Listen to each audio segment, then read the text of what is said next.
Coming to characters performance.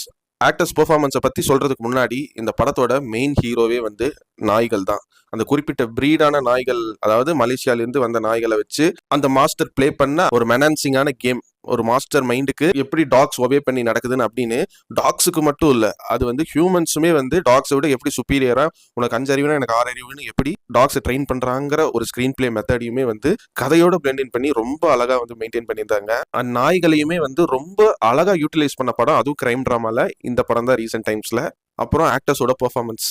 குரியேச்சனா நடிச்ச சௌரப் சச்தேவா, இவர் பாத்தீங்கன்னா இதுக்கு முன்னாடி புஷ்பா 2, சீக்ரெட் கேம்ஸ்னு ஹிந்தில ஒரு வெப் சீரிஸ் வரும், சைஃப் அலி கான், நவாசுதீன் சித்திகை வச்சு. இப்போ ஒரு 1 இயர்க்கு முன்னாடி ரிலீஸ் ஆன அனிமல் படம், இந்த மாதிரி படங்கள் அண்ட் வெப் சீரிஸ்ல நடிச்சவர் தான் சௌரப் சச்தேவா. அவரு இந்த குரியேச்சன் கேரக்டரை ரொம்ப அழகா ஒரு மாஸ்டர் மைண்ட் உள்ள ஒரு கேரக்டரா சட்டிலா ரியாலிட்டி க்ளோஸரா நடிச்சு கொடுத்திருக்காரு. அதுக்கடுத்து வினித் பிளே பண்ண மோகன் போத்தனுங்கிற கேரக்டர், அதாவது இந்த படத்தை